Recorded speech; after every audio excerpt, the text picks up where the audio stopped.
were welcome. Thank you again very much. I want to appreciate this very large group that we have today. We do appreciate it. I want to do a special recognition to a couple of our people that will be likely behind us, and they're deaf interpreters.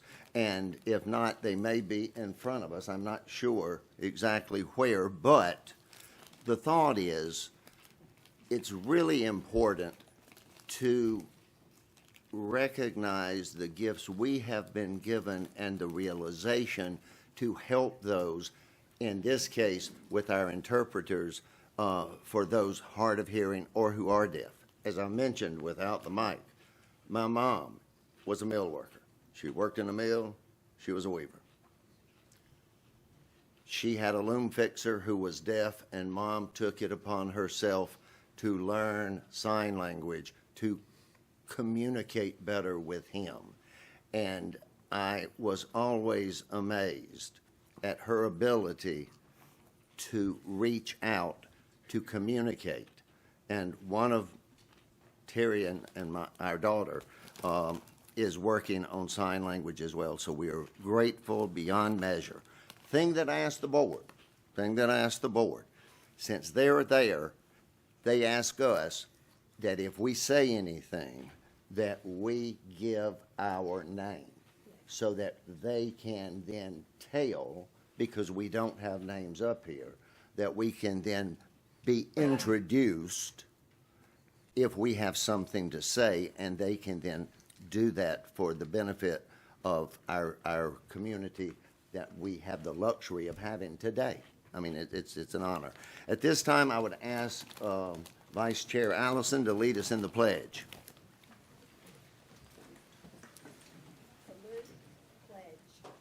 I pledge allegiance to the flag of the United States of America and to the republic for which it stands, one nation, under God, indivisible, with liberty and justice for all.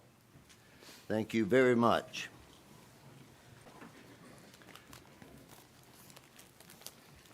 Again, I, as Chair O'Shields, will ask for the approval of the State Board of Education minutes from November the 5th. Is there any objection to approving the minutes as presented? Hearing none, the minutes are approved by unanimous consent. Again, Chair O'Shields then asks, is there any objection to approving the agenda as presented? Hearing none, the agenda is approved by unanimous consent. I do want to welcome all of you in attendance and to those who maybe have joined us online and possibly the first time to actually be able to follow our meeting, for those of us who sometimes take for granted the many gifts we've been given, and we just don't think about them. Thank you very much for your interest in the work of the State Board. Visitors or media who have signed in, I would like to address the media at this time. We have Jeff Diamond from WOLO in Columbia. We have Skylar Laird from the South Carolina Daily Gazette. Thank you. Thank you very much. And we have guests today, and these are guests representing, and if I don't know the acronym, I'll just mention it.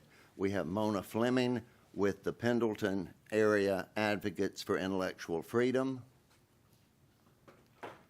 Thank you. We have Myra K. Belasco with EABB.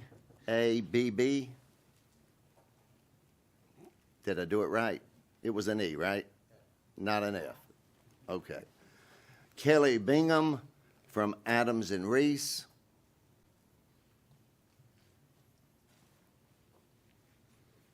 Jennifer Rainville from Appleseed Legal Justice Center. Kelly Caldwell from the South Carolina Speech Language Hearing Association. Y'all good with this hanging the hand real quick. Thank you. Mary Coker Chaplin with the South Carolina Speech, Language, and Hearing Association.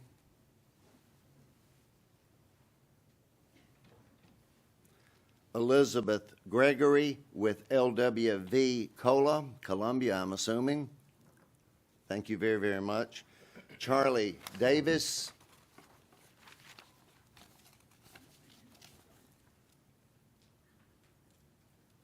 It's going to be good. Liddy Parrish with SCHS, excuse me, SCSHA. I see it. See it now. Brian Petrano, SIG. Thank you. Oh, now this one did it on purpose. Uh-huh. George Dumyum from SIG. Thank you. Eileen or Aileen Pagan Welch.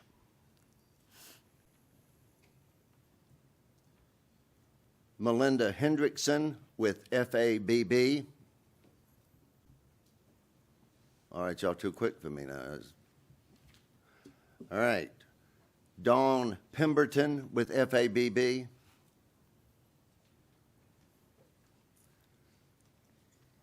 And this one done more better than even George. If that wasn't your name, I'm sorry. But there is another one. Zimbabwe. That's all I can make out of it. I don't know. Abby Morton. Where's Abby? Stand up, because I got to do this.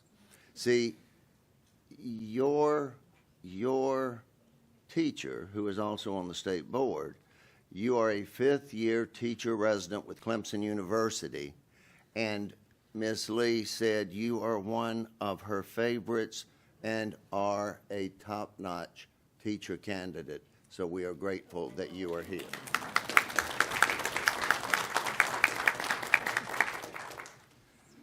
Amber Barnes, MWC. Gracie Stockman, MWC. Carolyn Chuvak, LCRP. That's church. Well, yeah. Yeah, I got you now. It's not that hard. I just got to learn letters. Ryan Bailey with SCASA. Russell Zimmerman with JCSO. Thank you. Tony Tuning, or Churnery, PSTA. If I messed up the name, I'm sorry. Patrick Kelly, PSTA. S. Marco from Clemson. Thank you. Did I slaughter it too? I slaughtered the name. All right. Dr. Sam Whack Jr., JCSD. Thank you. And Mary Rita Watson, SCEA. Thank you. Thank you very much. And we appreciate those and more guests. In the Thanksgiving spirit, you can never have too many guests. Catherine Fraley, thank you. Jacob Fraley. Catherine Brookins. Teddy Mayer. Thank you. Was I halfway right with the name? Meyer. All right, Teddy Mayer would have been like Teddy Bear, so it's Teddy Meyer. I'm sorry. Michael Fraley, thank you very much. Skyla or Layla Laird.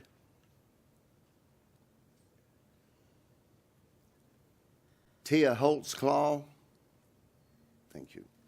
And Sally McLeod. Thank you very much. So those, we do welcome all of you and those of you who are online. If any news media present did not sign in, please announce your name and company. I'm here, Anna Mitchell from the Post and Courier. All right, thank you very much. So we would have Anna Mitchell with the Post and Courier.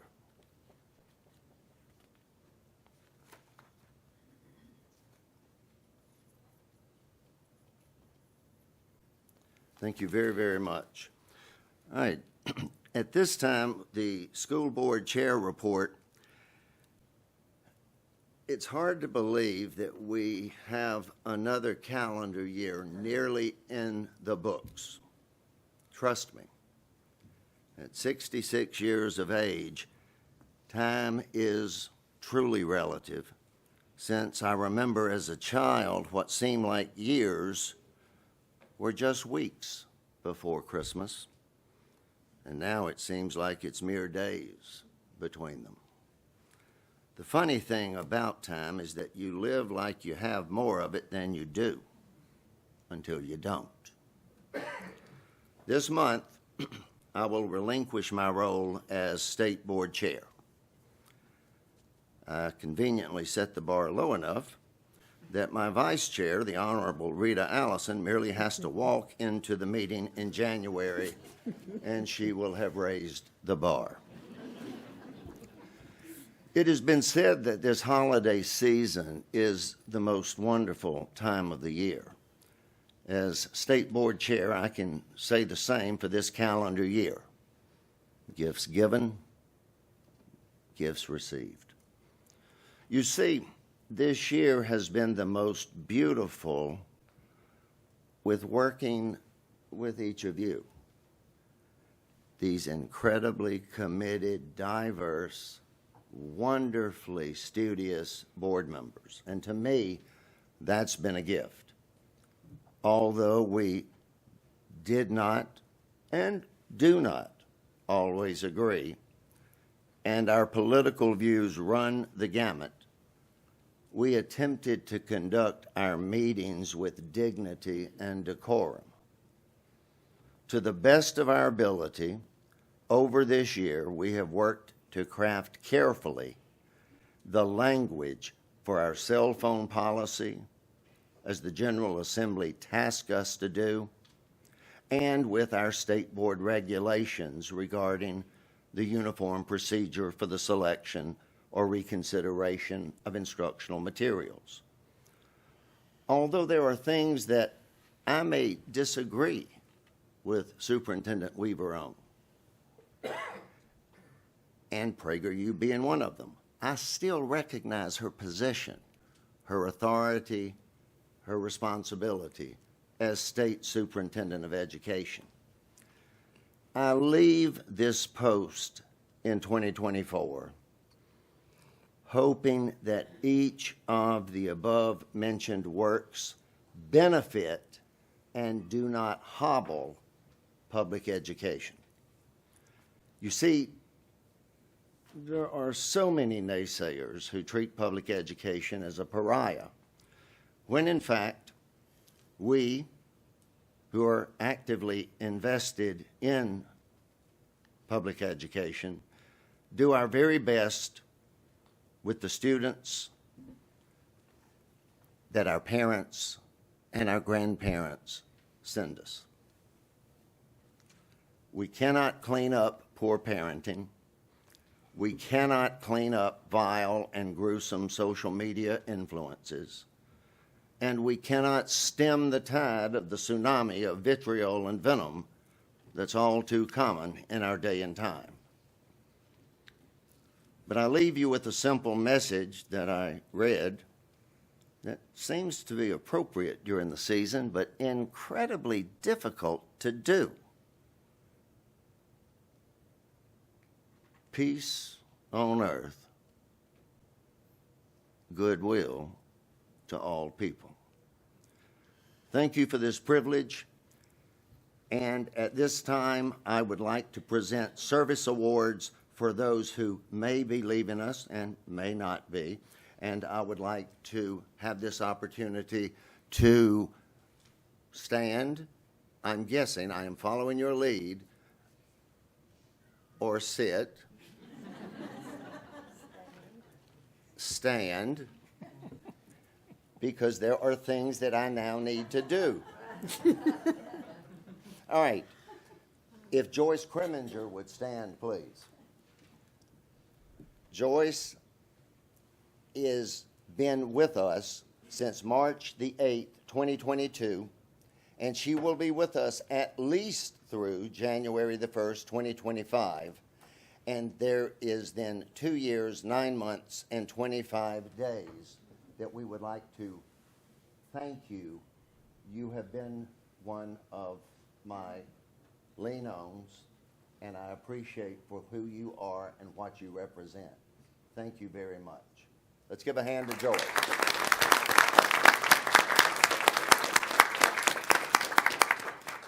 If my wife is watching, she will cringe at this next one. Not the person, but the information.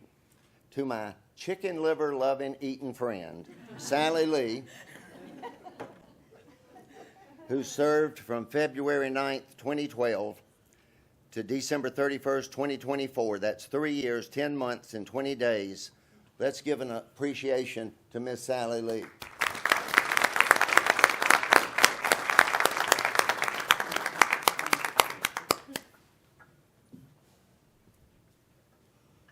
And Dr. O'Shields, if you will stand. I just sat down. I noticed one day as we were serving that you were here grading papers to begin with.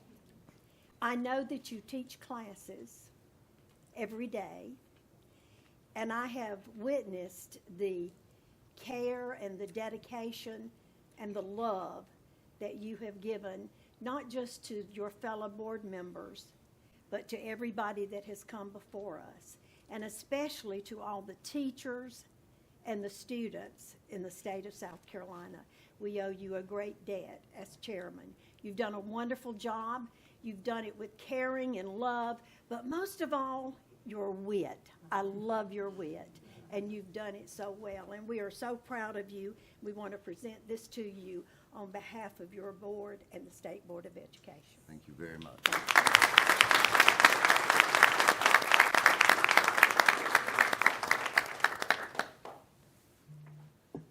And yes, as I trip and fall out of the chair, I want to say thank you again. At this time, I would like to turn it over to my friend, my colleague.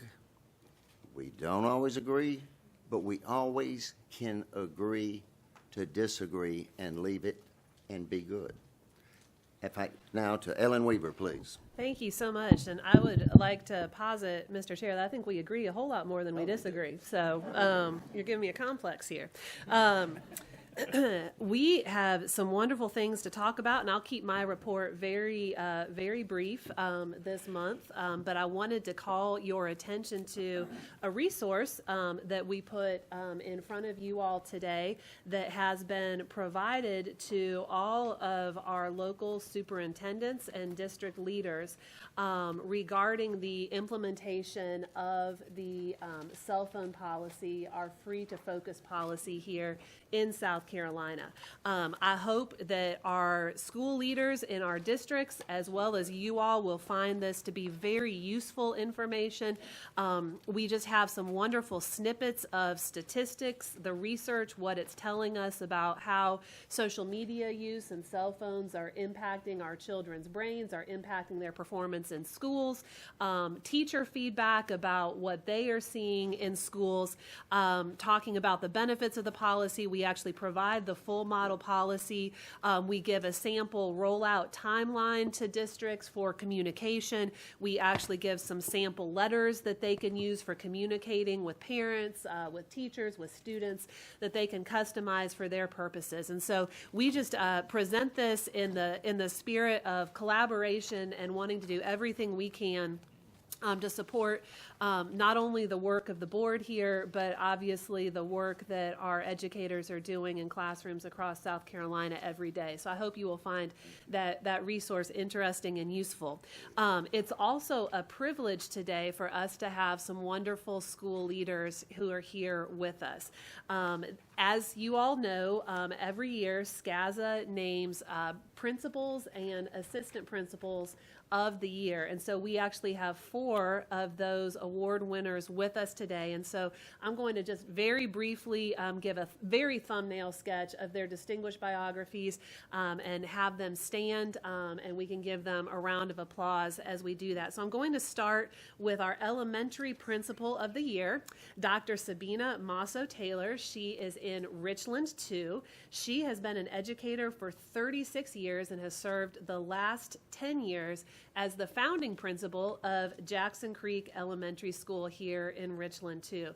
She has started several programs, helped open several schools, has a list of national and state awards and recognitions as long as my arm that I just can't read to you all now. But I had a chance to sit down and talk with them a little bit ahead of the meeting. And one of the things that really struck me was she talked about one of the greatest joys of her career being when she had the opportunity to actually hire a student that she taught in preschool who is now knocking it out of the park as a classroom teacher, and her ability to see that student through their entire journey.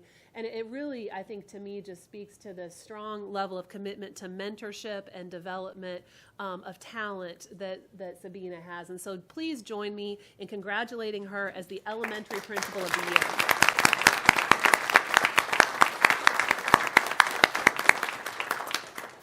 Our second awardee who is here today is Karis Mazik, and she is the middle level principal of the year. She also hails from Richland 2, has spent 24 years in education, including 19 in education leadership, and she currently is the principal of Blythewood Middle School.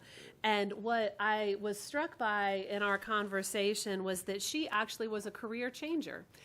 She started out in the sciences, I believe working at SRS down in Aiken, and through the trajectory of her career, someone saw a teacher's heart in her and said, you know, you really are at your best when you're teaching students. And so she went through an alternative certification program, has been a teacher, and is now a wonderful school leader. And something that she said that really, really struck me is that you don't have to have a title to lead. And so I think what she and Sabina and so many of our principals are doing to coach up the people who are around them every day, who see leadership as an opportunity to serve and not an opportunity to dictate, is just a really beautiful thing. So please join me in congratulating Karis.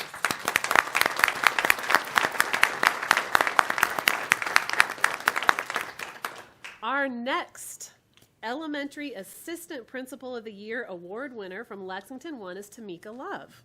Tamika also is a career changer who found her heart, passion, and calling eventually in the field of education.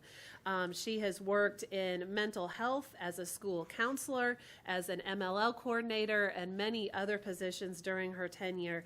But one of the things that really struck me about her is just her passion for community-based mentoring.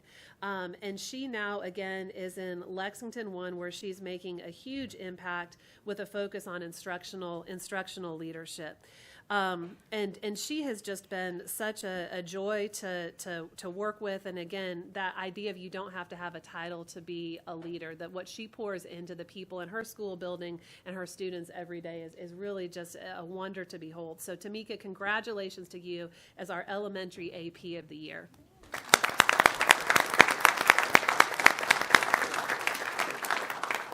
And the final honoree that we have with us today is Meg Huggins, who is the secondary AP of the year. She is at River Bluff High School in Lexington 1, where she has been for 11 years.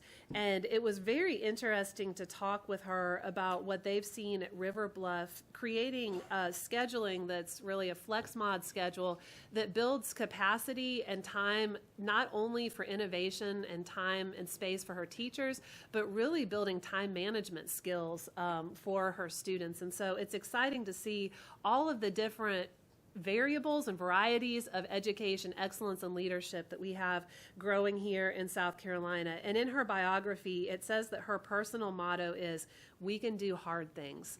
And I can't think of anything more noble and more apropos to the work that we do in education at every level, every single day. There are hard things to do, but they're the worthwhile things that really are making a difference in shaping the future of our state. So again, please join me in congratulating Meg as the AP of the Year for Secondary Education. And then, Mr. Chair, there are two who were not able to be here today. Karen Scroggs, who was the middle level AP of the Year in York 4. And then somebody very, very special, Dr. Tracy Swilley, who not only was the secondary principal of the year here in South Carolina, but went on to represent us proudly as the national principal of the year from Fairfield County. So let's give them a round of applause as well.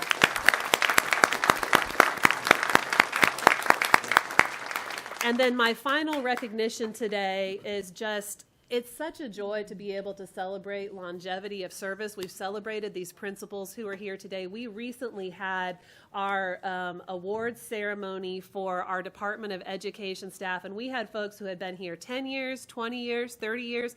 We had a pretty good handful that had been in state government service for 40 years, but we had two people, 50 years of service. So the first one is Mr. Thomas Price, who is from our Lexington bus shop. And then pictured here is Mr. Fred Thompson, who has been in the Marlboro bus shop for 50 years, making sure that students get to and from school safely every single day. His daughter made him a shirt. Let's give them a round of applause.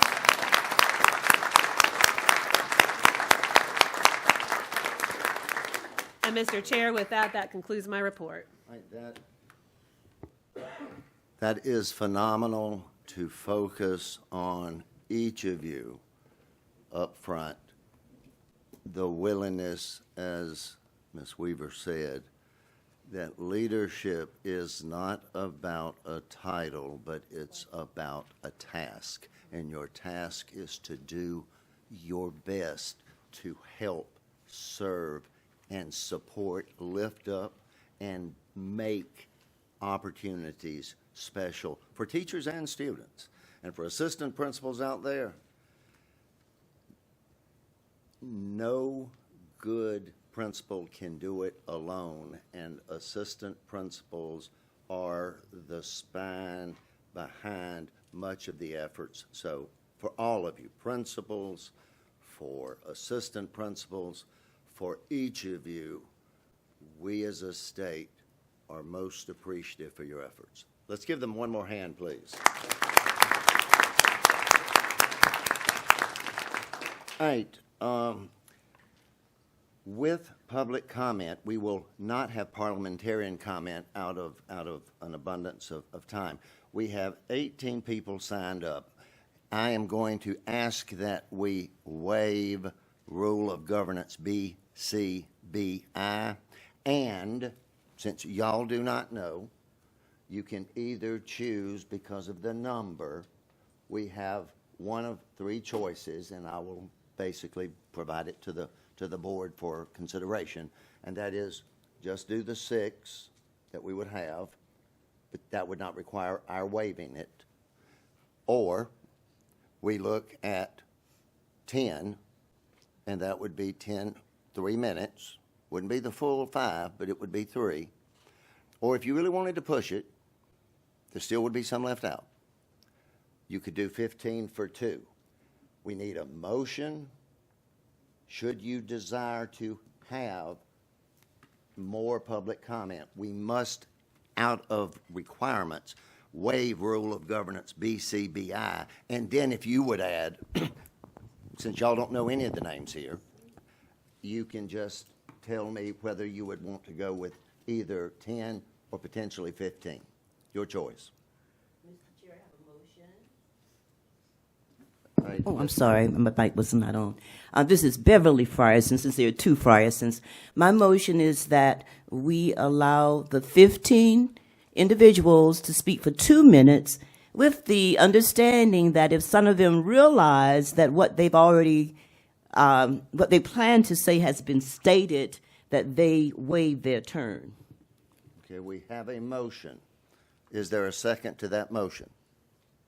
Second. All right, there is a second. So at this point, we have a motion and a second. Is there any discussion? For those out there who possibly considered, if we go with this, it would be a reduction of time from what we would have had, given 5 minutes, to now, to try to do as much as we can, and still we're going to leave a couple out. But it will give people 2 minutes of opportunity. We have a motion and a second. Are there any other questions? All right, all in favor of the motion by Ms. Frierson indicate by saying aye. Aye. All right, we will start, and I will go through, and if we could start with, because of the fact, and this was already part of the group that would be in, and there are only a couple that wouldn't be. If we could start with Mary Davis, South Carolina Speech Language Hearing Association, because this is somewhat why we have purpose today, if she would be willing to come up and speak.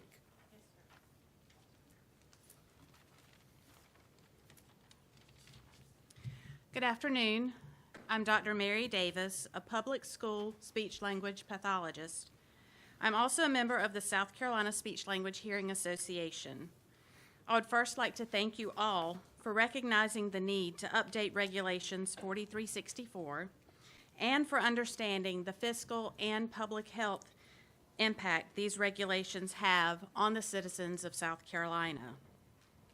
The opportunity to participate in this revision process has been insightful for me as a stakeholder in education. Finally, as a speech-language pathologist, I would like to publicly express my appreciation to you for allowing the South Carolina Speech-Language Hearing Association a place at the table for the collaboration during the development of these revisions. Thank you very much, ma'am. Thank you.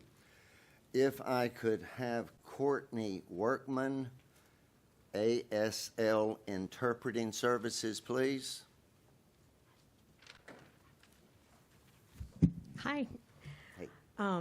Yes, so I'm Courtney Workman from Ladson, South Carolina. I have degrees in ASL, psychology, and deaf education, certifications as teacher of the deaf, and an RID nationally certified interpreter. So I've worked in the deaf community for several different capacities over the last 25 years. Back in 2000, I co-authored an article that was published in Boston University's Journal of Education, highlighting the need for teachers of the deaf, especially those of our youngest children, to be deaf themselves or at the very least native users of American Sign Language. The literature review offered that proficiency in a native language is the strongest predictor of success in a second language. There were no novel ideas in that. One quote read, "Language learning relies heavily on the exchange between learner and model," and that was from a piece written in 1978. I bring that up because the mass majority of deaf children are born to non-deaf parents who do not learn to sign, so their first exposure to an accessible language will be in the school setting. Fluency in their first language, ASL, is imperative to success and literacy in their second language, written English. Most deaf students no longer have a critical mass of language peers. They maneuver mainstream school settings with one person as their language model, their educational interpreter. The educational interpreter is a related service provider under IDEA. They're tasked with multiple roles and responsibilities as a legal member of the IEP team. They don't just provide a service, but the service of paramount importance, modeling that which sets us apart as humans, language. Literature from the developers of the EIPA exam includes profiles of skills at each level of the test, stating an interpreter achieving a 3.0 on the EIPA exam will be able to communicate very basic classroom content, but may incorrectly interpret complex information, resulting in a message that is not always clear. I'm now the owner of an ASL interpreting agency, and my team and I witness every day the end result of a life that began with language deprivation. I implore of you today to reconsider your position on the first levels of your proposed regulations, amend to an EIPA score of 3.5, and require an associate's degree immediately at the start of the 2025 school year. Thank you, ma'am. Thank you very much. All right, we will go, in this case, I will go pretty much bottom up. Lynn Collins, SCASP. And remember, we're on a shorter, more constricted time frame, so if the clock goes off, please understand me. We're trying our best to get as many people in to be heard. Thank you. I will be brief. My name is Lynn Collins, and I'm the current executive director of the South Carolina Association of School Psychologists. Thank you for giving me a minute here today. Back in March of 2023, I had the privilege of working with Mary Hipp to revise some of our language on the certification page for school psychologists. As many of you may or may not know, it's a little different than getting certified as a teacher within the state. So little did we know at the time, when we thought we had worked out a really good product, that it did not mesh with the regulations. When I saw the first reading, it's like, wow, this is the old language that we had. So through a few meetings, we were very grateful that SCASP was involved in the drafting of the now very bare bones language in the regulations. But as long as SCASP is allowed to continue to work out the logistics with the Office of Certification, I think we have a very good product moving forward. So thank you for your time. Thank you very much. Thank you. All right, Dr. Janelle Rivers, LWVSC. I think that's the League of Women Voters.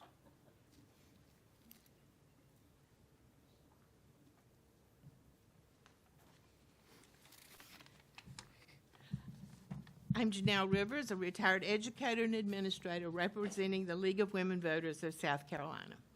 I would like to commend the Instructional Materials Review Committee and the State Board of Education for exercising caution, at least to this point, in making decisions about removing books from schools.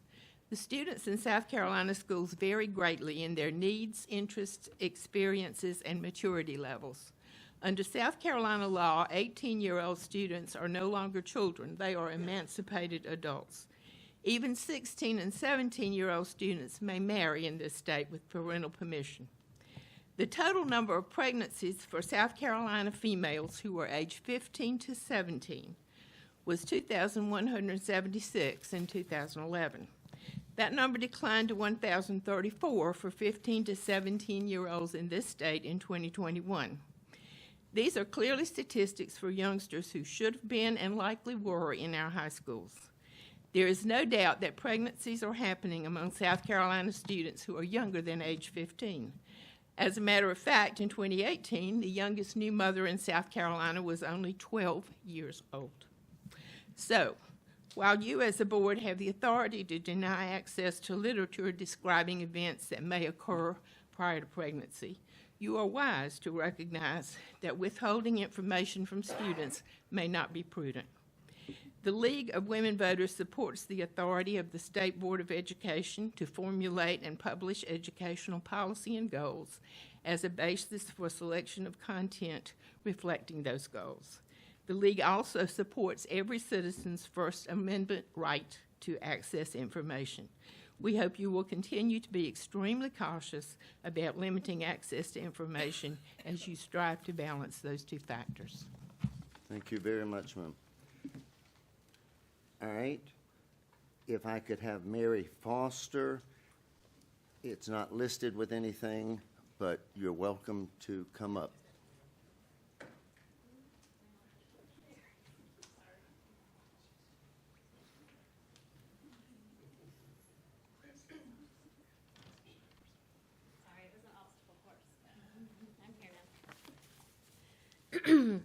Thank you for the opportunity to speak. I'm a teacher and parent from Beaufort County. I know you're considering recommendation to require informed consent for students to access the book Crank. As someone who has read Crank in its entirety, I urge you to keep it in high school libraries with no restrictions other than parental opt-out forms that already exist. The original information sheet you had on Crank featured 3 or 4 quotes from the book, all depicting sexual assault. RAINN, the Rape, Assault, and Incest National Network, reports that females ages 16 to 19 are 4 times more likely than the general population to be victims of rape, attempted rape, or sexual assault.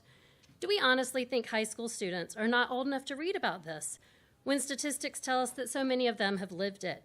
Or that they will ever understand what consent is and isn't if they don't have access to books that depict that. Your updated information sheet has 5 pages of quotes, and some are about sex and many reference drug use. Crank is, after all, a slang term for methamphetamine. But what your information sheet neglects to point out is that nothing in this book glamorizes drug use or sexual assault, and instead highlights the many dangers of drug addiction. Crank is loosely based on author Ellen Hopkins' daughter's experience with methamphetamine. Hopkins wrote this book to try to protect and help young adults. Limiting access to books about complex topics will not protect young people from experiencing those things. It will limit their ability to acquire knowledge and gain empathy. Our children deserve to have access to books that prepare them for the world. I implore you all to read it in full and then allow it to remain on high school shelves with no restrictions. Removing books vetted by trained librarians is not the best use of your time, but the language of this regulation is making it possible. You have the authority to alter these regulations.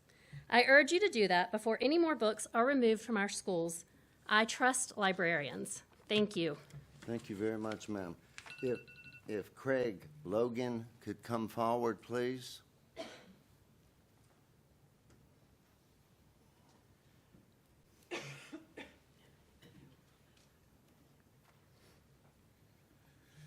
Hey, Craig Logan here with E3 in Protrude, South Carolina. Thank you for allowing me to speak today. We are here because we care. We are here because we have the right to uphold the institution of public education in South Carolina. And we are here because we share a concern about censorship that is happening through book banning, but we understand that it is larger than book banning. It's about censorship. It's about policing and restricting the ability to learn truthful and accurate education in South Carolina. While censorship is nothing new, it's a piece of history that continues to penetrate its way through our systems in phases of our society. We oppose and reject the state's partnership with PragerU.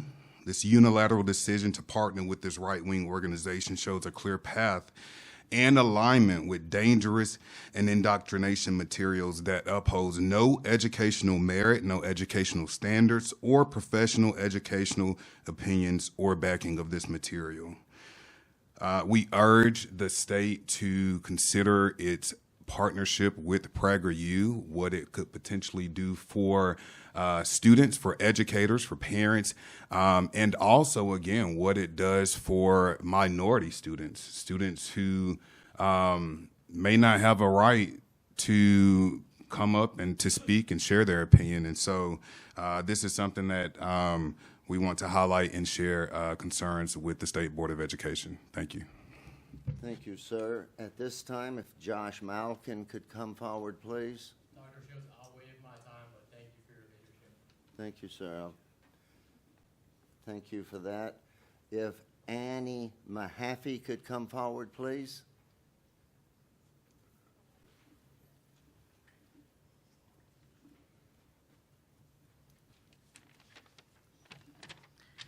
Superintendent Weaver, Mr. Chair, and members of the board, I am speaking to you today as a parent of a first grader in Richland County and as a resident of South Carolina. I am here to also express my extreme concern over the potential introduction of PragerU materials into South Carolina classrooms. I was raised in an ultra-conservative fundamentalist family. I was homeschooled, and my parents used a variety of religiously based curricula like PragerU in educating me and my siblings. In many ways, I could have been the poster child for PragerU. I was taught a world in which my family, white, middle-class, married parents, was the standard, and that people who didn't fit into that rubric were morally wrong or inferior. This worldview encourages judgment, exclusivity, and racism. I enrolled my daughter in public school because I wanted her to be taught the opposite of that. I want her to be taught inclusion, kindness, and generosity towards her peers in a setting where she interacts with a variety of qualified educators. South Carolina public schools are incredibly diverse. Introducing PragerU into these schools would invalidate the identities and histories of many of our students, if not the majority. Believe me when I say that such a biased narrative is extremely detrimental for children for many reasons. It has taken me my entire life to unlearn these harmful ideas and to relearn how to live with and love myself and those around me in an inclusive, non-judgmental, and productive way. Don't set up your students with that same disadvantage. I encourage you all to spend a few minutes on PragerU's website if you haven't already. It won't take long for each of you to come across content that is deeply and historically problematic. You have an obligation as board members to do the research, to listen to the voices gathered here, and to foster education in South Carolina in a way that represents your constituents and your students, not in a way that appeases your higher authorities. I speak for my peers and fellow parents in saying, please keep PragerU out of South Carolina public schools. Thank you. Thank you, ma'am. If Kathy Hogan could come forward, please. Good afternoon, ladies and gentlemen, and I'm glad to follow the young woman who spoke, because I'm an old woman, and I have the same concerns. I'm here to ask you to reconsider the Prager affiliation with the State Department of Education and our students and teachers. Too many of those Prager videos are inappropriate. They're designed not to offer a balanced view of American history and culture, but to argue for a particular political point of view. The role of educators is to challenge students to form their own opinions, not to indoctrinate them with the ideology of a particular political party. Who am I to tell you that? My name is Kathy Hogan, and even though I'm retired for a little while, I'm still concerned. Once a teacher, always a teacher. I have a master's degree in American history. I earned national board certification. I served as master teacher for the AP U.S. History Institute at Clemson. And in 2005 and 2011, I helped to write the standards for South Carolina United States history right here. Okay? They got an A from the Thomas Fordham Institute in their evaluation of the state standards. To encourage teachers to teach skills, however, the 2019 developers organized the standards by themes and skills, not by chronology. History is all about chronology. This has frustrated teachers. Indeed, we're all frustrated with the lack of progress in the EOC. It all goes together. Teachers have been trying to teach a moving target, and now the State Department of Education has added the deeply flawed PragerU videos. These videos were not reviewed by teacher committees as required by law for textbooks. And they are partisan and will misinform both students and teachers who think that the stuff that the State Department gives them is valid, is authentic, is true. The staffs of the South Carolina Department of Education and PragerU prepared an alignment document, but they listed only the title of the article. Is that my time? Yes, ma'am. I have sorry. prepared a Thank you. copy of my remarks. If all of you would like to have one, I'll give it to your people thank right you. here. Thank Thank you you for the very much. opportunity. Thank you, ma'am. If Thomas Pizarro, I know I killed that name.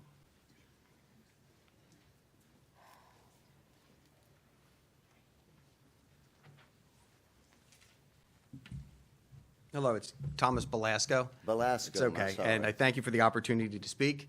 I am recently retired to South Carolina, Beaufort County, to be closer to my granddaughter. Prior to that, I was a classroom teacher for 33 years. In the state of New Jersey, I was County Teacher of the Year in 2019-2020, and I am published in 2 editions of Teacher's Toolbox on teaching techniques. I also would like to speak against your affiliation with PragerU. I'd like to do it from an educational standpoint on 2 key areas. Number 1 is attention span. We have seen an incredible amount of research showing a decrease in attention span. In fact, in Gloria Mark's book, Attention Span, A Groundbreaking Way to Restore Balance, we've seen from 2004 to 2020, average attention spans dropped from 2.5 minutes to 47 seconds. PragerU encourages that decrease in attention span. It offers no depth of any of the topics. It just gives a 5-minute overview of the point they want to make without a counterpoint. The second area I would like to address, which I think is even more important for me because it's how I founded my teaching career, is I always saw my purpose is to create a literate citizenship so that when they went in, more so than knowledge of the content, they would be literate citizens contributing to the United States of America. I do not see this in the PragerU content. They offer one side and not the other. And because I know my time is short, I'm going to come to the last 8 years I had. I was able to teach an AP capstone course, which encouraged methods of research. One of the tests of any material you used in the end was what they called RAVEN. The R stood for reputation, the reputation of the person who was speaking. The reputations on the Prager website are all one-sided. They offer no issues from an opposing viewpoint. Author expertise. Author expertise fits in. I'll wrap up with one more thing. And the last is viewpoint, the V. Is there a bias? This clearly has a bias. Thank you, sir. All right. At this time, if I could have Anita Steichen McDaniel, please. Did I Steichen okay? One moment. That's okay.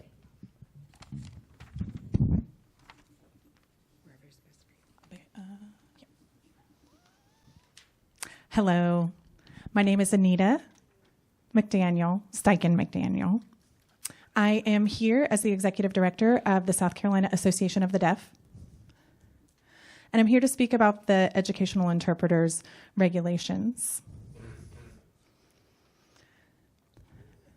You've already read the provisions that have been proposed. The EIPA, which is a certification test for educational interpreters, requiring a 3.0 standard, as you've already heard, is not enough. We want our students to be able to communicate in the language that makes sense to them. From the year 2025 to 2026 school year, we are recommending that we have access to interpreters and correctly interpret the information with a 3.5 EIPA or above.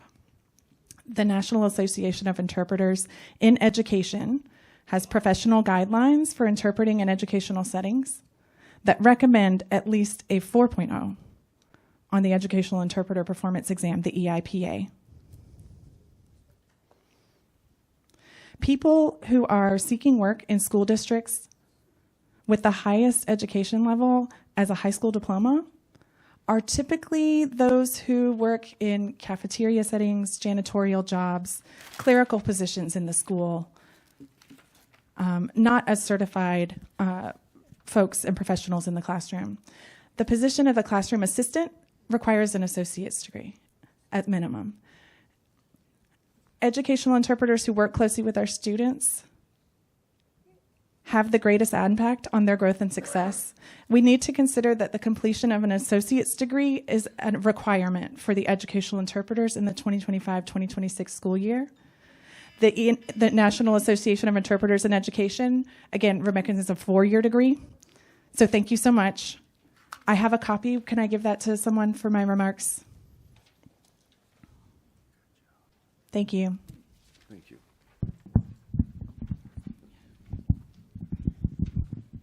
All right, if Paul Bowers would come forward, please.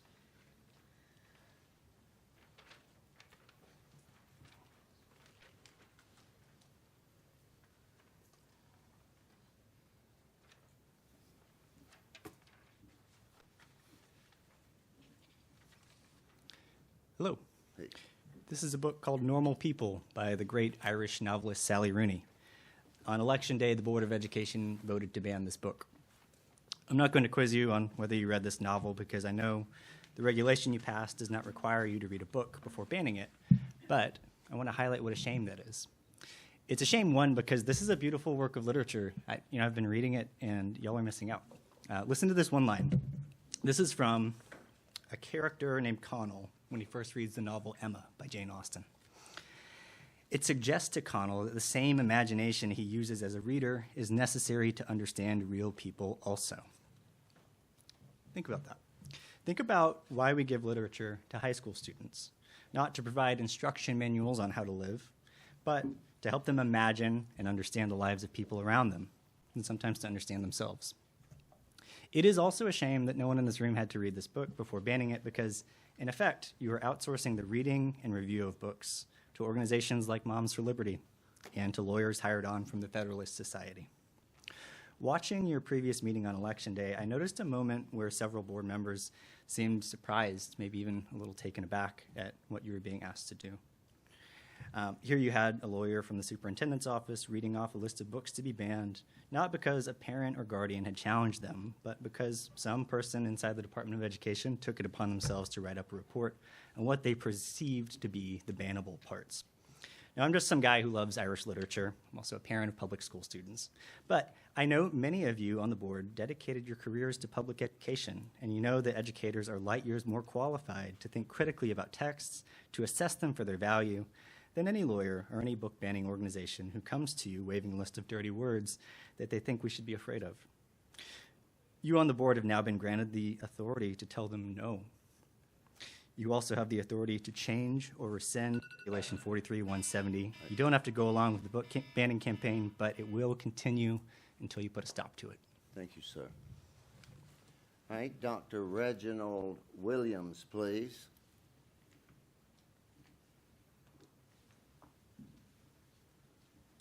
Thank you, sir. Good afternoon, everyone. My name is Reginald Williams. I'm a professor and a public school educator myself in Orangeburg County. I want to thank all of you for serving on this board. I have to always pray for our leaders and their success. I'm here also representing the American Association of University Professors. I'm the vice president at the time. And I did want to speak again on several of the comments that are made about PragerU and just adding my own twist to it. I know several of my colleagues have said what I'm going to say, so I definitely want to point out what I'm mostly concerned about when it comes to PragerU. I do want to make sure we understand that as a teacher educator, we have to make sure that we ensure that teachers have decision-making power. And I get the impression from this partnership that South Carolina is having with PragerU that there seems to be an implied understanding that those that use it will be upheld and those that don't use it, there may be a chilling effect out there. And we want to make sure that whatever partnerships or policies we have, that we don't favor one side or the other. We have to make sure to allow teachers to be able to exclude Prager University from their teaching if necessary and include if necessary. Of course, we have to make sure that it has educational quality and connection. And yes, there are many concerns that PragerU's materials have some dubious connections to being educationally valid. But we must make sure that whatever policies we do from a teacher education perspective ensure that they value the teacher decision-making of the teacher. They can decide to use it. They can decide not to. They should never be penalized either way as best you can. And as a teacher educator, I teach that critical analysis when I train my teachers to go out and do the best work and be the best teachers in the world. South Carolina has the best teachers in the world. It trickles up to higher education as well. It chills higher education since we're focused on academic freedom now. We have to use all perspectives. And when we favor one perspective over another, it chills us when it comes to our research and our publication and our need to actually tackle these diverse perspectives so that students will be armed as best they can. Thank you for listening to me. God bless you in Jesus' name. Continue success. Thank you, sir. Thank you. Terry Gross, please. Good afternoon. I'm Terry Gross. I've been in the field of deaf education for over 25 years, both as a teacher and an interpreter, and I'd like to speak about the interpreter regulations. Sadly, we are one of only 5 states in the nation that does not have regulations in place for educational interpreters currently. I'm encouraged to be here today that we are looking at that and we are addressing that. And I just want to piggyback on some of the comments that were already made, that as we look at those regulations, the proposal has the goal of the 4.0 on the EIPA, which is the test, set at 4.0 for the year 2033-34, and that's a very long time from now. And in the meantime, we have our deaf students in schools with unqualified interpreters, and I just urge you to really consider the needs of our deaf students and to honor the organizations that have spoken today with that 3.5, trying to get that 3.5 on our way to the 4.0 for the national standard. And I thank you for your time. Thank you very much. And Mary Gilstrap, please.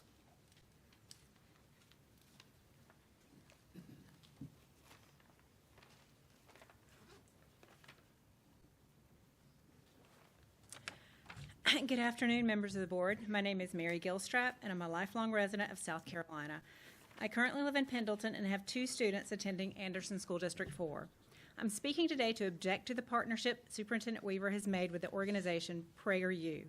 This group has no educational background, and oddly, on their FAQ site, in answer to the question, "Are you an accredited university?" their reply is, "No, PragerU is proudly not an accredited university."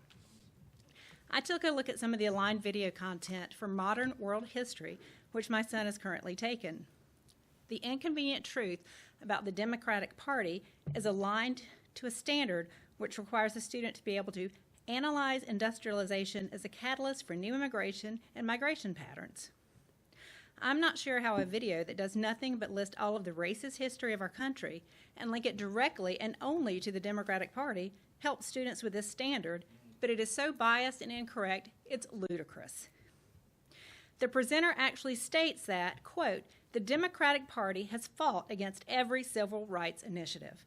Perhaps the presenter forgot about the Civil Rights Act of 1964, introduced by a Democratic president and then passed under another Democratic president. I guess she also forgot about John Lewis, a Democrat who played a key role in the civil rights movement for decades. When you Google PragerU, one of the first entries says, PragerU is the world's leading conservative nonprofit that is focused on changing minds through the creative use of digital media. Right up front, there's the admission that the site is conservative. They clearly have an agenda. Also, they are not saying they are educating minds, expanding minds, making minds more open and curious, but changing minds. A good educational system focuses on teaching facts from a broad perspective so that students can make up their own minds. It should not have an agenda. It's my understanding that this time PragerU content is not required. Let's keep it that way and get rid of it. Thank you, ma'am.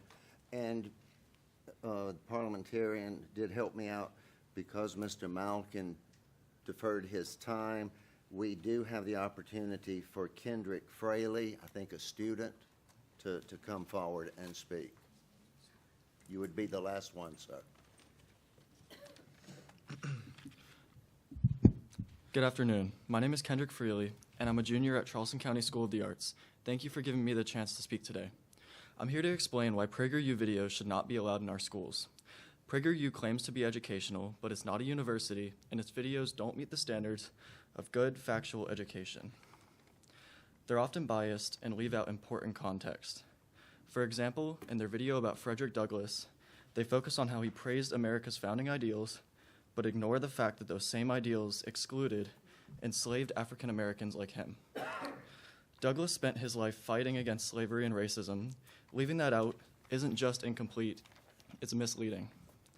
Another video claims that renewable energy, like solar and wind, is worse for the environment than fossil fuels.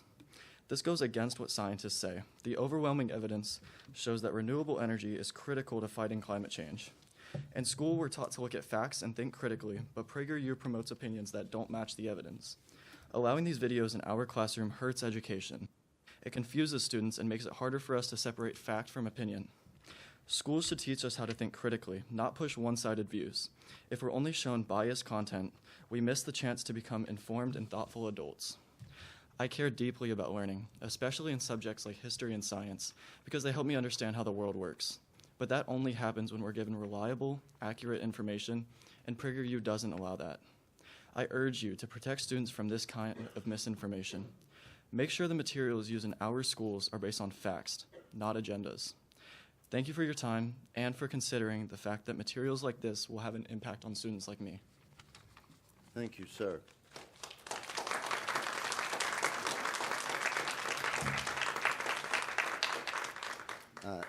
I do say to you, Mr. Fraley, you're far more courageous and eloquent than I ever would have been at 16 or 17 or 18 years of age. So regardless of viewpoint, but thank you for that. All right. At this point, we get into our state board items, and I would like to say that the subcommittee met and heard items that we did list. They were presented and would then be approved later by the state board.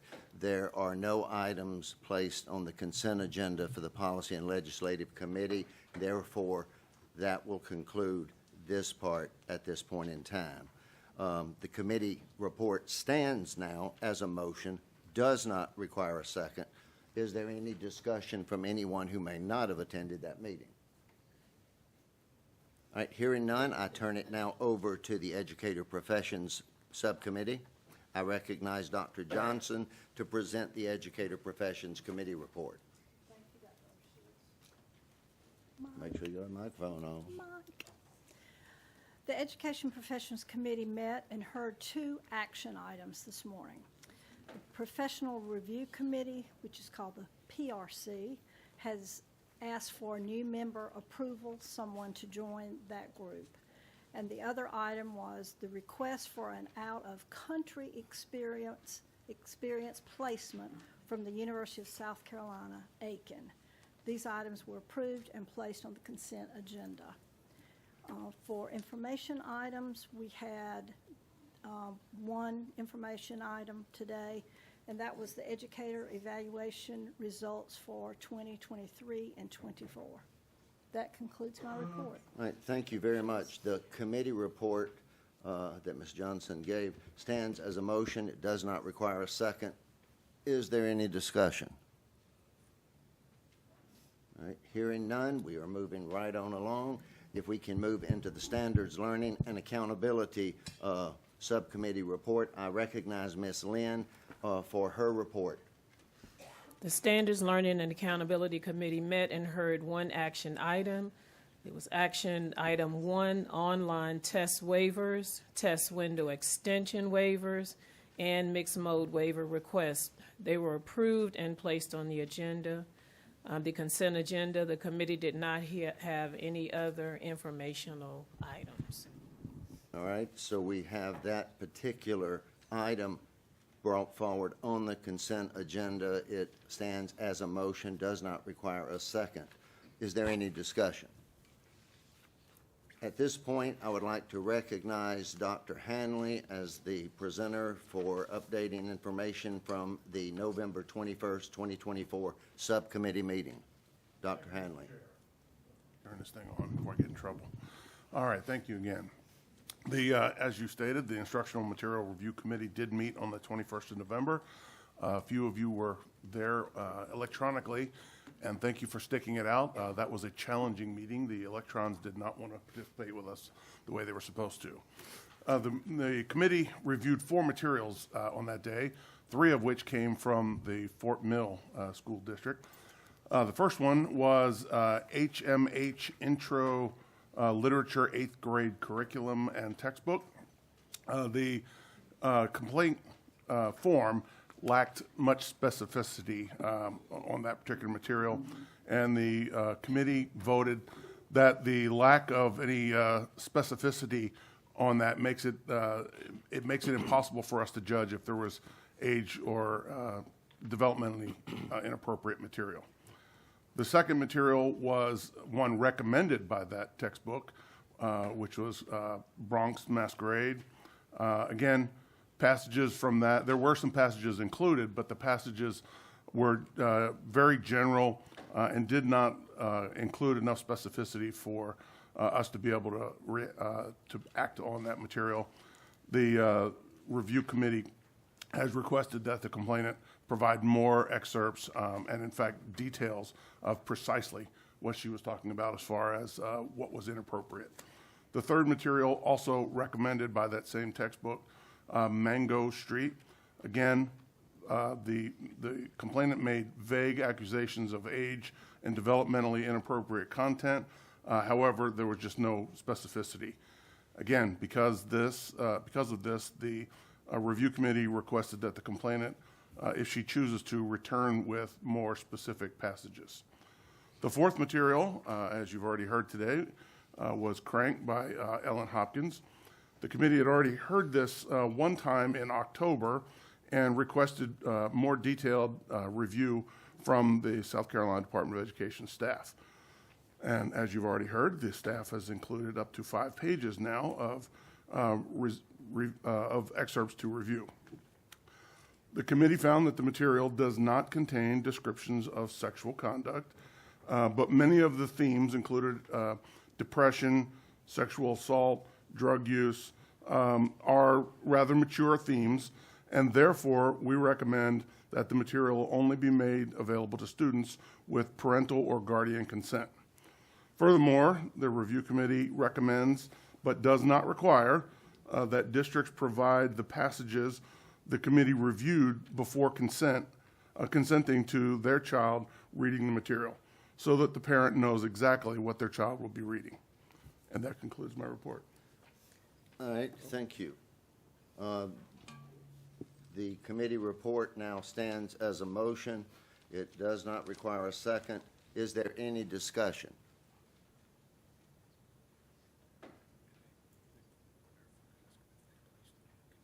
Okay. And I'm just, and thanks to the parliamentarian, I'm assuming this is requesting to be put on the consent agenda. Is that correct? That was correct. Yes, thank you very much. All right, in that it is now to be placed on the consent agenda, it does not require a second. Is there any discussion? So, and I guess I will. Rather than there being thumbs up, thumbs down, the committee is creating other avenues, I'm guessing, in that there is now parental approval. Parental consent, yes. Parental consent.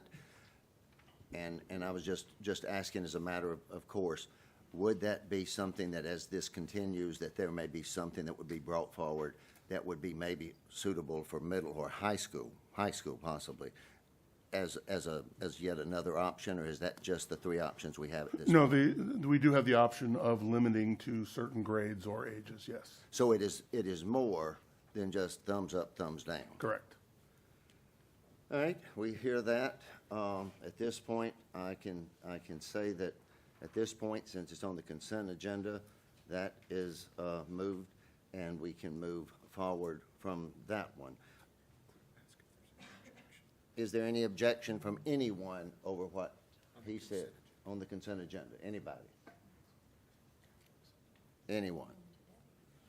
Just on today's consent agenda. All right, if not, that then motion carries. I would like to go to the Educator Licensure Committee report. I would recognize Ms. Kreminger to present the Educator Licensure Committee report.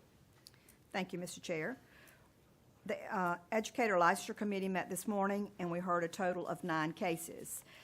We had 1 public reprimand and 8 suspensions. And I want to thank my 3 committee members for their hard work during my year on this committee. And General Counsel, when I first began, we were hearing 30 to 35 cases every single month. They've worked very hard to get us caught up. So thank you for your hard work. That completes my report, Mr. Chair. Thank you very much. In sort of like manner, because time for me is beginning to ebb even slower, I want to say thank you to our attorneys, all of them. Thank you to my subcommittee chairs. It was very easy for me. I always had a fascination with the cursive J, so I had all my committee chairs were J's, and it was just something that for each of you in your chairmanship, I appreciate you for all that you've done, for the leadership that you've given. Thank you, and I just feel I would be remiss if I didn't say that to the people that made me look far better than I deserve to ever look. All right, the full board licensure committee met and denied 2 applications for certification and approved 1 order of permanent revocation. We do not at that point need it to be approved because it was done in the full board committee meeting.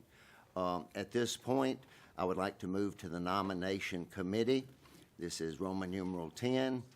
You will notice where it says State Board of Education, Rules of Governance, Policy BBAA, Method of Election of Officers. Last month, I announced the formation of a nomination committee in compliance with the Rules of Governance BBAA, Methods of Election of Officers, selecting Ms. Kreminger, also known as Joyce, as chair. Ms. Kreminger, please present your committee selection for the 2025 SBE chair-elect, please. Mr. Chair, the committee met on November the 6th by phone to discuss the selection nominees for the 2025 chair-elect position. The committee has elected by unanimous consent to present Dr. David Mathis, 2nd Judicial Circuit, as the committee's nominee as the 2025 chair-elect. Thank you for your thoughtful consideration.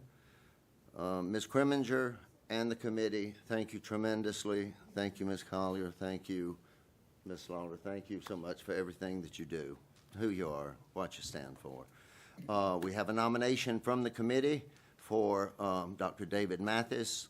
Are there any other nominations? David's praying they are.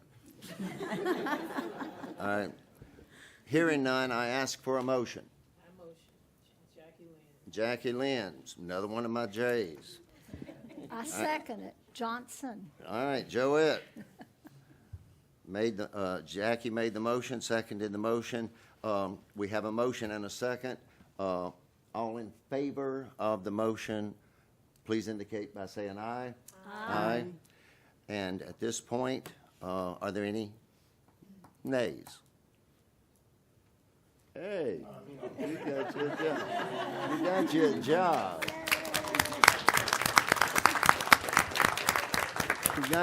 You got us a job.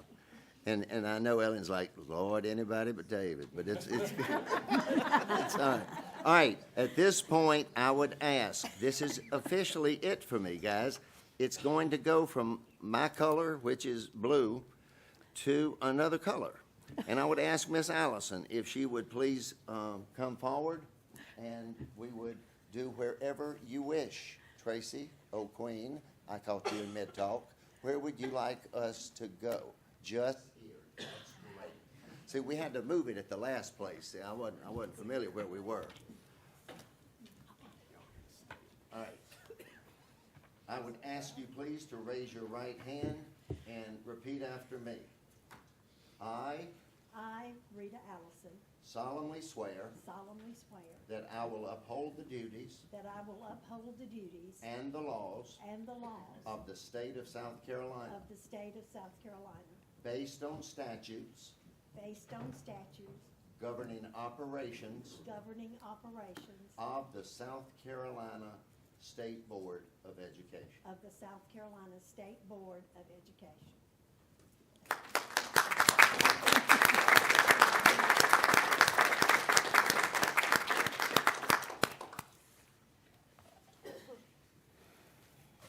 Thank you, Dr. O'Shields. And at this time, I'd like Dr. Mathis, if you'll come forward, I would like to swear you in. It will be my honor.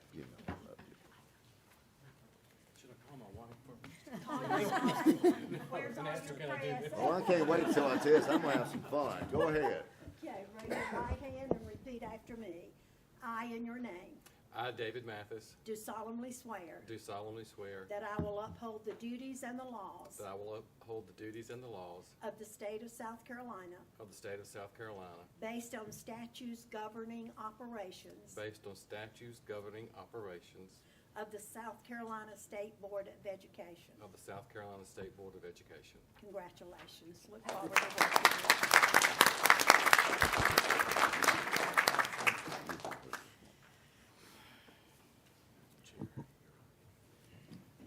Thank you so much, and thank you again, Dr. O'Shields, for big shoes to follow. And I've got to get me a red coat, too, to go with it. At this time, I would like to remind all of my fellow colleagues to make sure we're going into our consent agenda now, to make sure that you, when you make a motion, you use your last name, member Allison, and also when you make your second, because we want to make sure that we hear everything and get everything taken care of. The consent agenda has been distributed, and is there a motion to approve it at this time? Richardson makes the motion. Okay, Mr. Richardson made the motion to approve the consent order. Is there a second? Kreminger, second. Kreminger seconds that motion. All in favor of the motion, say aye. Aye. Any opposed, likewise. Okay, the motion carries. We're now moving into our South Carolina Board of Education reports for approval. And our number one is our State Board of Education declaration of physical emergency in the Jasper County School District pursuant to South Carolina Education Finance Act of 1977, and that is South Carolina Code 592090. I would like Deputy Superintendent General Counsel, Office of General Counsel, Division of Legal Affairs, John Tyler, along with Deputy Superintendent, Chief Financial Officer, Division of Financial Services, Kendra Hunt, to present. I couldn't leave your side the first moment you became chair, and so Mr. Gunter is going to fill in for the Office of General Counsel. So we have him again. There we go. Yes. We have him again. 3 hours this morning was not enough, 3 right? hours this morning was not enough. Want to make sure you got the afternoon shift as well. Absolutely. Well, it's great for you to present again. Thank you. Thank you, Madam Chair. The first item before the board is a recommendation from Superintendent Weaver that the department take over financial operations of the Jasper County School District as part of the district's fiscal emergency status. One thing I want to make very clear at the outset to eliminate any confusion is this is not a state of education emergency. Understandably, because they both involve the word emergency, there is a common confusion between the terms, but what is being sought and what is being recommended by the superintendent is under the Fiscal Practices Act related to fiscal emergency. This is not a complete takeover under the State of Education Emergency statute that is in the Education Accountability Act. As the board knows, because these issues have come to you over the years, the Fiscal Practices Act provides 3 escalating levels of fiscal concern. The first being fiscal watch, the second being fiscal caution, the third being fiscal emergency.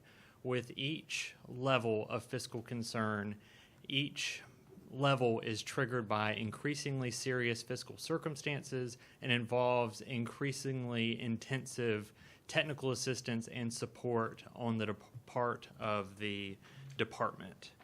As part of the increasing amount of technical assistance and oversight that comes along with each of those levels of fiscal concern, the Fiscal Practices Act, specifically at South Carolina Code Section 592090E7, provides if the state superintendent finds a district has not made reasonable recovery plans or taken action to correct the practices or conditions that led to the declaration, the superintendent may make a recommendation to the State Board of Education that the department take over financial operations of the district for the fiscal year in which a fiscal emergency is declared as part of the technical assistance offered to the district. Upon approval of the recommendation by the State Board of Education, the department may maintain financial operations until the district is released from a fiscal emergency. So that is what brings us here today. By way of background in terms of the process here, the Jasper County School District was originally placed on fiscal watch on March 24th of 2023.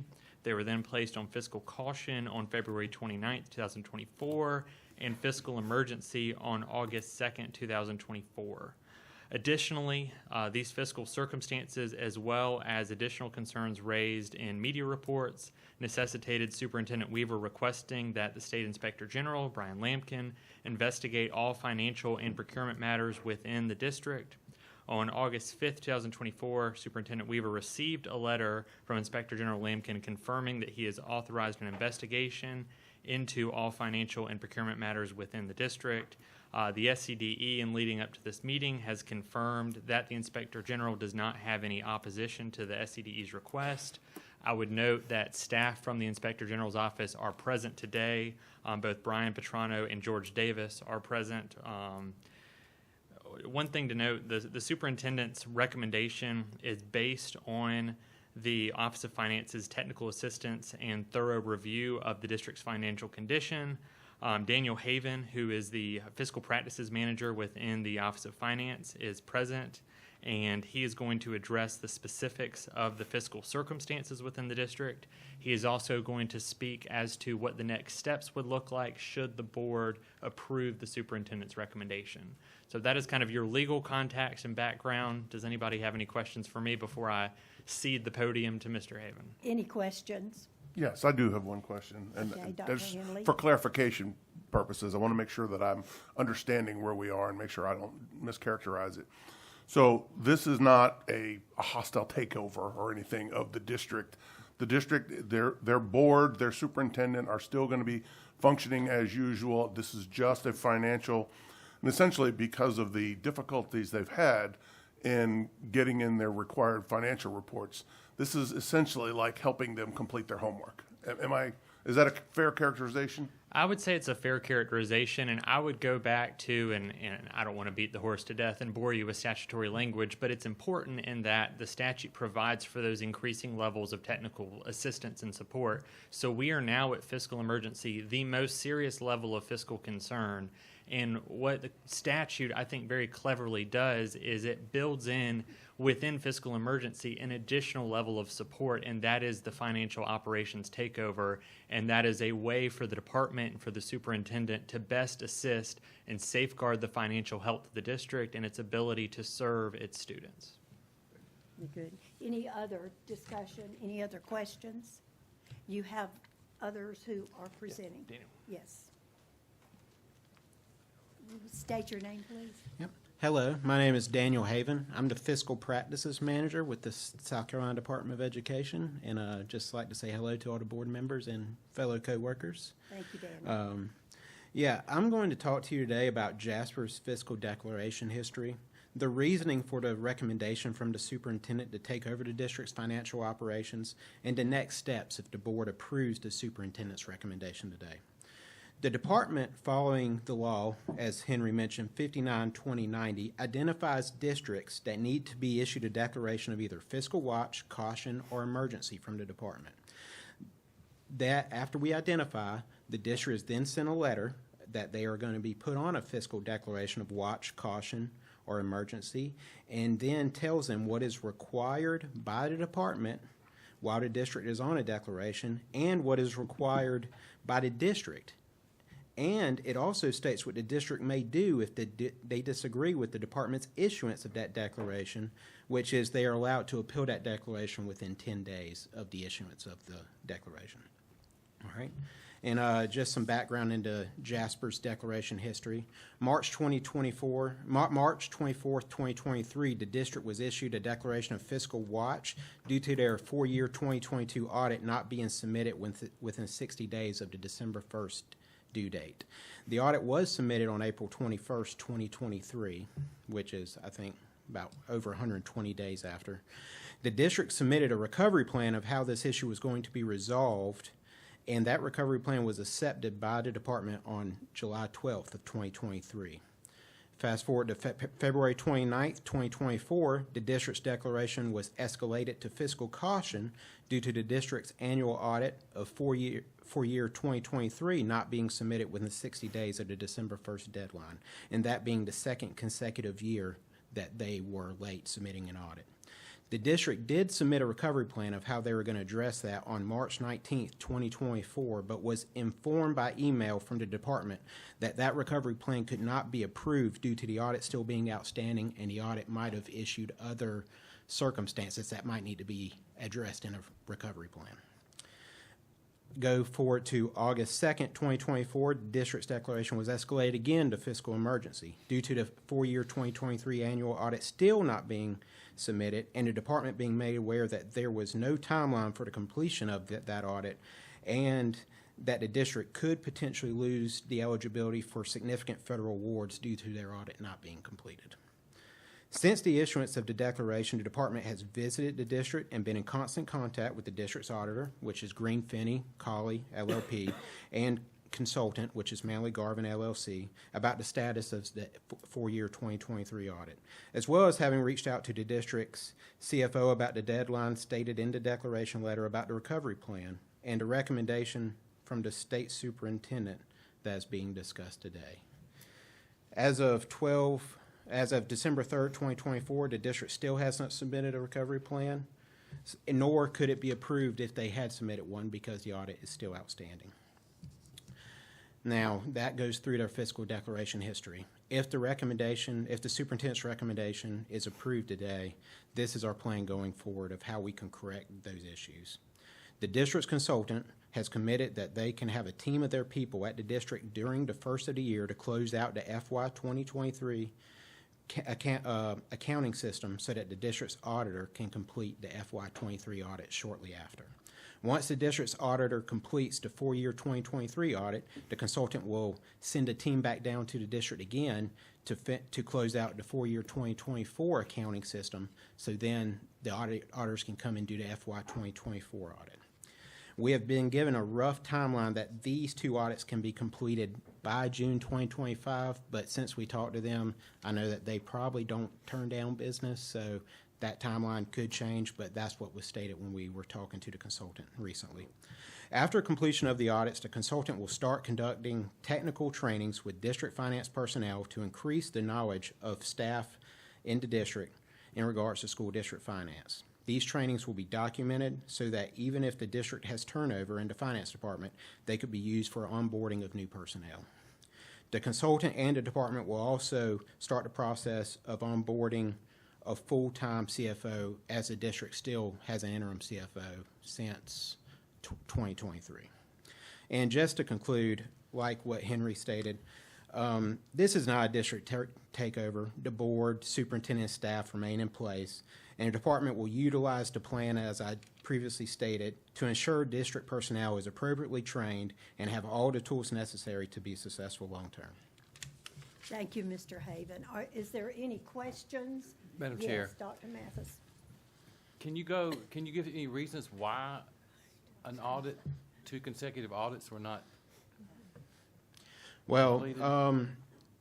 the FY22 audit was late. They had a CFO that left abruptly, along with some other staff, and that led to an FY22 four-year 2022 audit. I'm sorry, I'm speaking in letters, being completed late.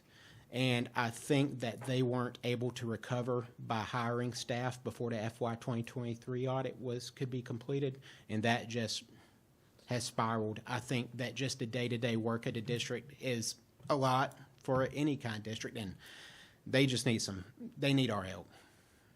So was there any work done on the audit? It's just not completed? Yeah, so, yes, the auditor did go into the district, but, you know, they do billable hours. Their whole business is trying to get in, get out, issue reports.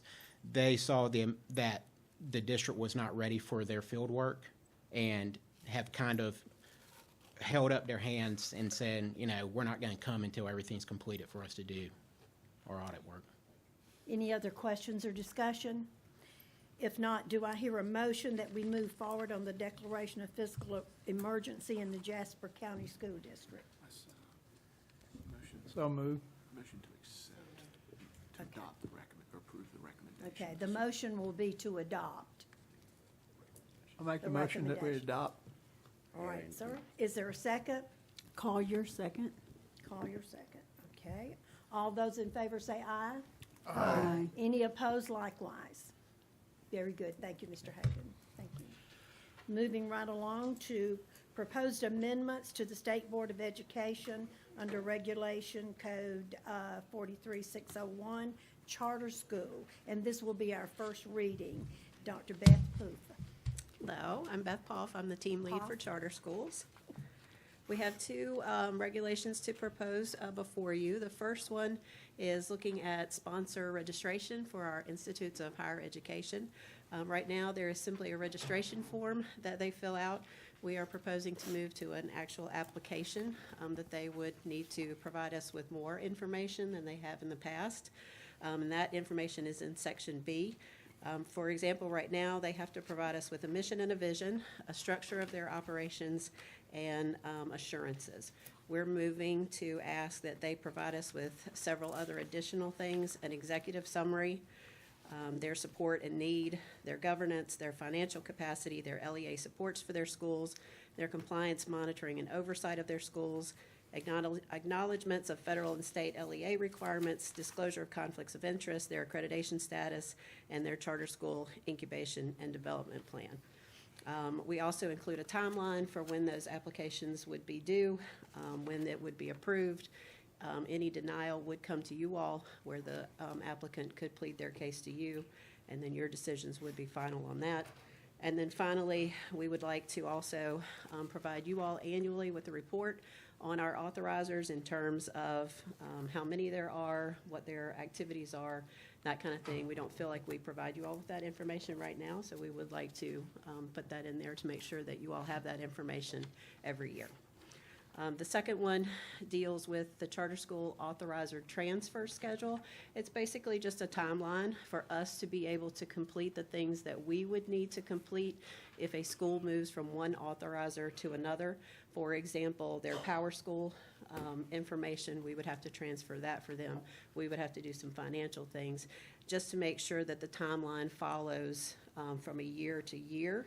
We would not want a school to change in the middle of a year. That would be extremely disruptive for students, for the schools, for that kind of thing. So that just kind of outlines the timeline for that. And then also, again, annually providing you all with an update on how the transfer process has worked, how many schools have transferred, how many schools have requested transfers, things like that. Thank you, Dr. Poff. Any questions, discussion? If not, do we have a motion to move on? I'll make Rich make a motion. All right. Is there a second? Lynn, second. Okay. All those in favor say aye. Aye. Any opposed likewise?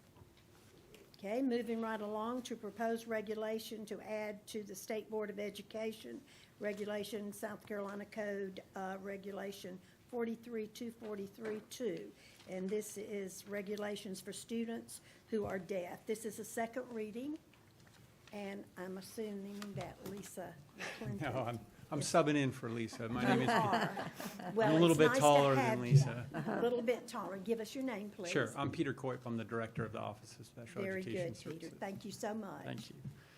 Yeah, the only thing that's changed from the first reading to the second reading was just to clarify the continuing education requirement. In the original one, it was listed that those would be due next school year, which is the first year that would be in effect.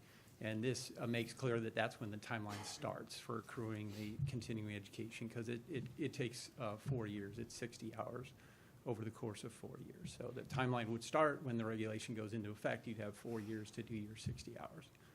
So that was the only clarification. Other than that, it's the same as the first reading. And I believe we have a copy of that in front of us. Yes. Too. Yes. Very good. Any questions or discussion concerning this? I did have a question. Yes. Collier, sorry. We heard a lot in the public comment about the standard for teachers being moved up to 3.5 to ensure that, or for interpreters, to ensure that the interpreters are better qualified. Could you address those concerns? Yeah, so we're going from having no regulation to a regulation, and the end goal is to get to a standard of 4.0. And we've basically tried to balance making sure we don't eliminate a large percentage of the workforce. And so what was originally said, what we have is next year it's 3.2 will be the minimum. If we went to 3.5, it could potentially eliminate 40 to 50% of the interpreters that are working right now in schools. So they'd have to retest. And it does take some time to get those results from that assessment. So it's not something that can be assessed immediately. There's two portions. One is to assess the proficiency in the sign language, and the other one is a written portion. The written portion can be assessed quickly, but the sign language portion takes longer to take. So we need to get, because you got to be able to prove that score, not just the proficiency. You got to have the proficiency, but you also have to prove that. So we're starting at 3.2, and then within 4 years we'll be at 3.7. 4 years after that, 4.0. So it's a gradual increase over time. Okay. Good. Any other questions? So Just- this was, and I'm sorry, Madam Chair. No, that's okay. So really what we're doing is trying to start somewhere with an effort to grow to where we know we need to be. Exactly. Any other discussion? Not, do I have a motion that we accept? Madam Chair, Kreminger, Kreminger. I move that we accept this proposal. Okay. Frierson, I second. Frierson, second. All right, all those in favor say aye. Aye. Any opposed, likewise. Thank you so much. Thank you. Number 4, under proposed amendments to the State Board of Education regulation requirements for certification of the advanced level. This is our second reading. And Mary Hipp, our director. Mary. Good afternoon. I'm Mary Hipp. I'm the Director of the Office of Educator Services. We're presenting Regulation 4364, amendments to that regulation for second reading. This is the regulation that establishes requirements for educators to add certification in those areas that require completion of an advanced program at the master's level or higher. So the regulation is broken into 2 sections. The first deals with our leadership fields, superintendent, school principal, CTE center director. The second section of the regulation deals with our instructional service fields, school counselor, speech language pathologist, school psychologist, school librarian. In the first section, the primary changes that we are recommending to principal certification are really designed to get rid of some heartburn for folks out in the field. Currently, we certify school principals either in elementary or secondary school principal. But the reality is that principals are not prepared that way any longer. Our leadership programs prepare these school leaders for service across all grade levels. And so our districts frequently encounter challenges in staffing positions because of the way that we certify these educators. And these educators themselves run into some challenges when trying to add the complementary area. So we recommend shifting principal certification from the current grade spans to a PK-12 area. Additional changes in the regulation say that by September 1, 2026, our Ed Prep programs here in South Carolina that prepare school leaders will ensure that they have the updated courses in place. And for most programs, that's really 1 or 2 internship. Many of those programs now will simply be able to add an internship in the second field in order to make this happen. We also have provided for opportunities within the text of the regulation for someone certified in 1 grade span to add the complementary grade span by experience or an internship, or to add that full PK-12.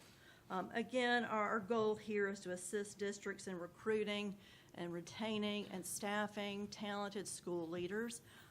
We presented these recommendations to our education deans in September. They were very favorable.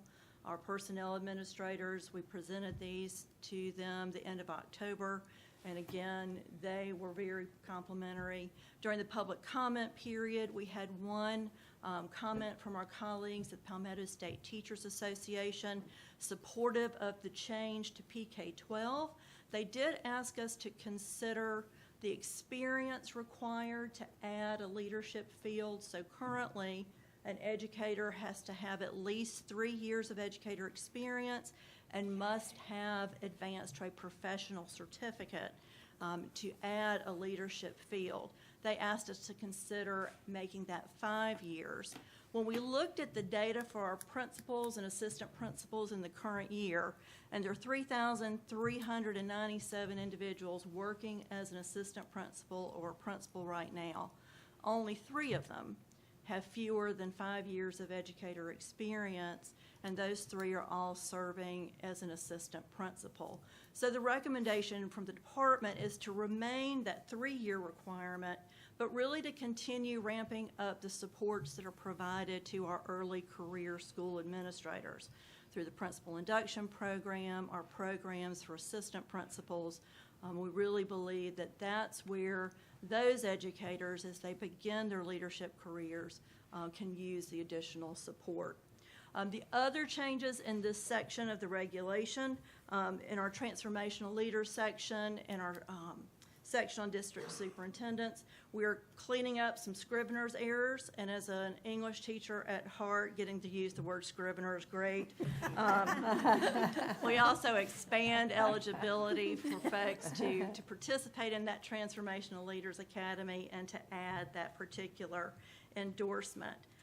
Finally, on the CTE Center Director section of this regulation. So currently, this is probably the most cumbersome certification field title we have.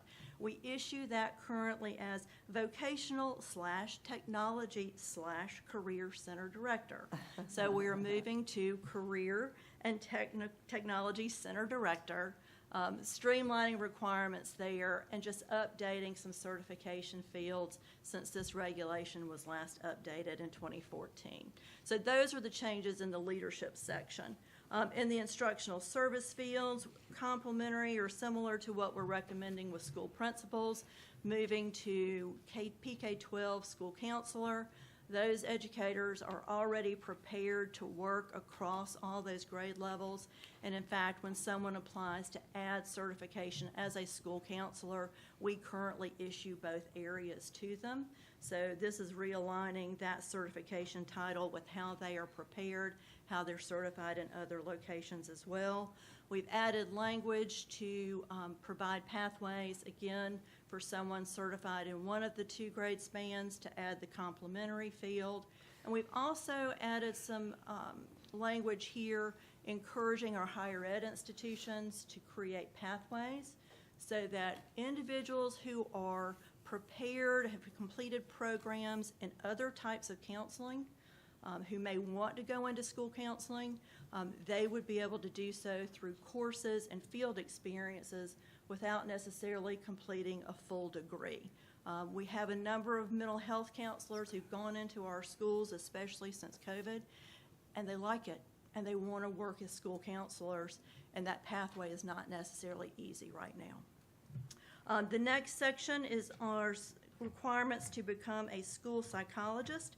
In South Carolina, we worked with, between first reading and second reading, our office worked with our colleagues in special education services and also considered comments from the South Carolina Association of School Psychologists, really streamlining and updating how we certify educators as a school psychologist. Currently, we do it school psychologist 1, 2, or 3, with the 1, 2, and 3 designating the degree level.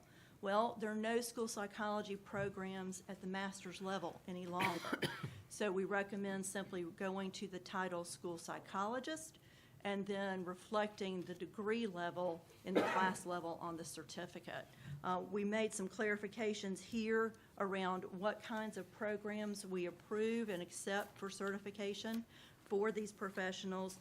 There are really no changes to how we certify these educators, but again, the recommendation, and rightly so, was to look at the language we had included in the regulation to make sure that we were fully describing the programs that we accept.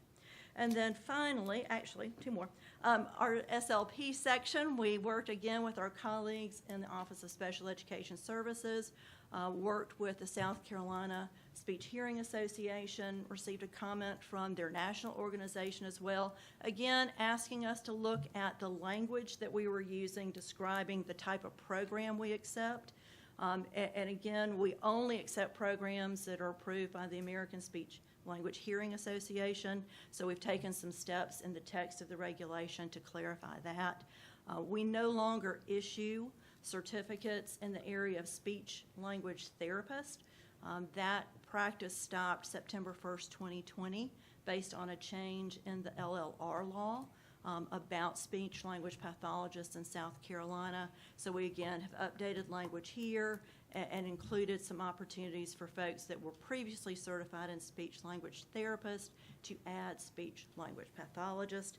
And we really appreciate the opportunity to work with the colleagues in special ed services and with SCISHA. It's been a really fruitful conversation, and I appreciate that. And then finally, we've updated the language in the last section from school library media specialist. We don't use that anymore. It's school librarian. They remind me of that on a regular basis. So we've included some edits there for terminology and clarity. And those are the proposed amendments to 4364. That's great. Thank you, Director Hipp. Wonderful work. You've heard the amendments to the regulations on certification at the advanced level. This is our second reading. Do I hear a motion? Mathis motion to approve. Okay. I'm sorry, I didn't ask for any discussion or questions, but the motion's made. Is there a second? Shore, Johnson seconds. Johnson seconds. Okay. And I'd just like to say, those are some wonderful changes. Thank you. Yeah. Thank you. Very good. Thank you. I appreciate that. Very good. Thank you so much. Okay, all those in favor say aye. Aye. Any opposed likewise? Very good. Now we come to our academic updates, and Dr. Matthew Ferguson is here with us to present. He's been sitting there a long time, so he should have a list. Y'all have been sitting for a long time, and I always feel like I get y'all at the end of the day. So I am going to be short and quick today, but I wanted to make sure and give everyone an update on where we are with the instructional materials adoption for math.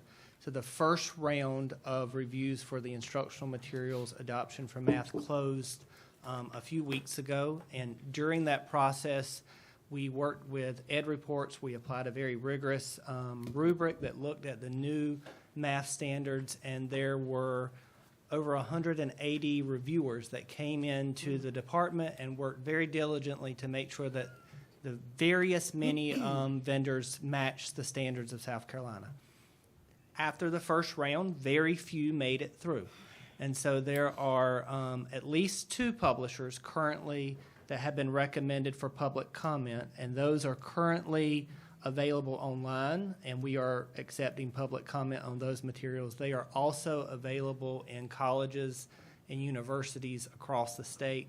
We've gotten questions about why there are not more sites for people to go to and look at these materials, and the reason for that is everyone is invited and asked to participate. So we send out to all colleges and universities that have an education prep program and ask them if they are willing to serve as a review site. The ones that you see listed in the memo were the ones that answered that call and said, yes, we are willing to accept the materials and willing to welcome in folks to review these materials. And there was actually one part of the state where we had to do some begging and borrowing and saying, please, please, please, can you help find us a place? And we did. And so the full state is covered. There is someone somewhere available for every part of the state for them to go physically pick up the books and review them. But again, all of the materials are also available online for public comment, and we will be bringing to this board the public comment for those materials in January with recommendations for approval.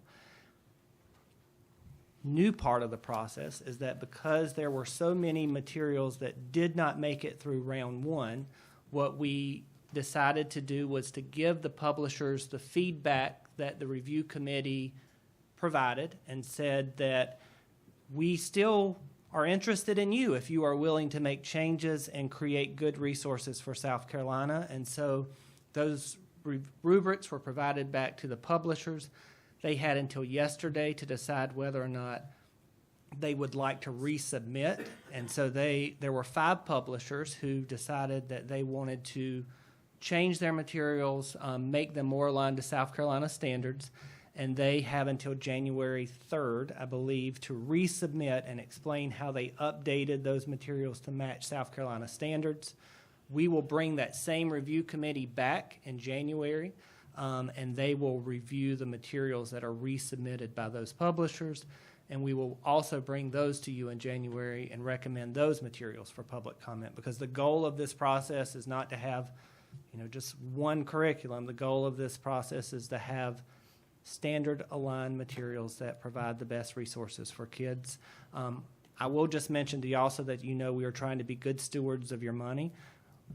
South Carolina taxpayers paid for the review the first time. If they didn't take us serious and align the materials to South Carolina standards, we gave them that feedback. We welcomed them to revise, but said you have to pay for the folks to come back and review it a second time. And so we are charging those vendors for that opportunity to be re-reviewed.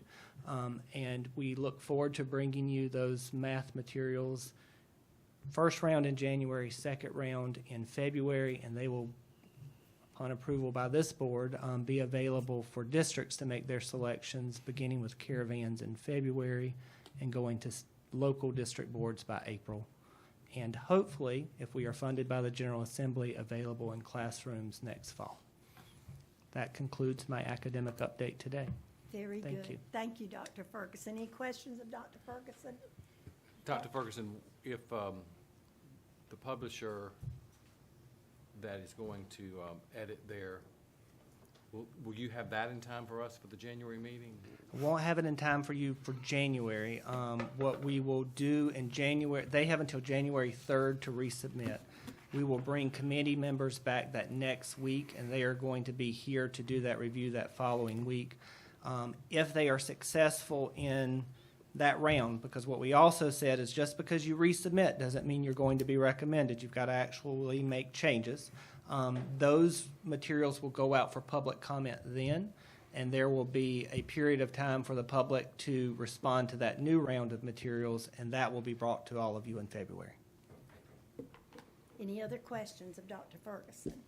I just want to comment Yes. and thank you and the team, because with the new South Carolina math standards, it's very important that we give those teachers the resources they need so that they can provide that to the students. So thank you. Yes, ma'am. Thank you. Thank you very much. Do any of our board members have anything else to share for the good of the order? Yes, ma'am, I do. Yes, ma'am. This is Beverly Diane Frierson, 5th Judicial Circuit, and I state my whole name because there are 2 Friersons on this board. Yes, ma'am. What bothers me tremendously, Madam New Chair, and congratulations to you, Thank you. and this is not the fault of the media, but unfortunately, sometimes when I go home, I find out by listening to news report that the State Board of Education did X, Y, or Z. And my sister, Delane Frierson, who's here with us today, said, Beverly, why did you all do that? As I listened to the public comment today and in previous meetings, it is clear to me that there is something that needs to be clarified. So I went back to my board powers and duties, and I want to reference paragraph 59-5-60 and item specifically number 9, which states, and I quote, that we are to cooperate fully with the state superintendent at all times to the end that the state system of public education may constantly be improved. Now, being an English teacher, I have lots of problems with that. Being a leader in utopia, it'd be great for someone to cooperate with me at all times, but that's not going to happen. And realistically, it shouldn't, because the intelligent people in this state, in this audience, and on this board understand that you need diversity of opinion, thought, experiences, etc., to do a good job. However, I do agree with the part that says that we are to do this, that we're trying to improve the state, the state system of public education may constantly be improved. Now, I agree with that, which takes me to my last point. Number 7, still under section 59-560, which states, we, our boards and duties, we are to prescribe and enforce the use of textbooks and other instructional materials for the various subjects taught or used in conjunction within the free public schools of the state, both high schools and elementary schools, in accordance with the courses of study as prepared and promulgated by the board. And here is wherein we have got to take our responsibilities more seriously. We're at the end of a calendar year. We're about to start a new calendar year. This is not to cast aspersions or throw bricks at Superintendent Ellen, but no human being has the ability to have the correct answer to the great problems and challenges that we face by herself. I, as smart as I am, don't have all the answers either. But I seriously believe that the individuals seated here and you, the public, when we work together to deal with the challenges before us, we can advance South Carolina. And I've heard over and over concerns about PragerU. I, too, am extremely concerned and disturbed by the indoctrination, and I'm not going to even use some of the other adjectives to describe it. Check it out for yourselves. So what I would recommend, Madam Chairperson, is that between now and our next meeting, we review, each of us, the various videos in PragerU, that we also review our powers and duties so that we can definitely improve South Carolina education for all students, be they black, white, socially, economically advantaged or disadvantaged, deaf, transgender, or whatever, because our goal is to uplift all the students in public education. So again, I therefore highly recommend that we stop expecting the superintendent to do it all, stop misleading the public and thinking that it is us, this board, that has done X, Y, or Z, and not again to criticize the media, but to help them understand that when you hear State Department of Education, sometimes, unfortunately, it was really a unilateral decision on the part of Ellen Weaver. So, with that being said, again, not to be negative, but to be honest and speak truth to power, let's take our jobs responsibly, seriously, get to work very honestly to uplift all students in South Carolina. Thank you. Thank you, Ms. Frierson. That's so duly noted. And to be perfectly honest with you, having lived in this environment for many, many years, I understand that you do a lot of good work here as the State Board of Education, and we all should have the grace and the kindness and a step forward to do what's best for the students and the family of this state. So do noted your feelings today on this. If you have not filled out your travel forms, please do. Leave them with Tracy today. This will be our last 2024 meeting. Thank you again, Dr. O'Shields, for your great leadership over the day. Yes. And for those that are maybe leaving us, hopefully not, but if they are leaving us, thank you again for everything that you've done. To our superintendent and to all of our staff here at the Department of Education, along with all of you who have visited with us today, we're getting ready to go into one of the most blessed time of the year, and that is Christmas. And so we want to wish you a safe and blessed Christmas, a very safe New Year, and use the word hope for the future, for our education, for all people, as Ms. Frierson said, no matter what your ethnic group is, no matter whatever you are in life to you, let's have hope for our future.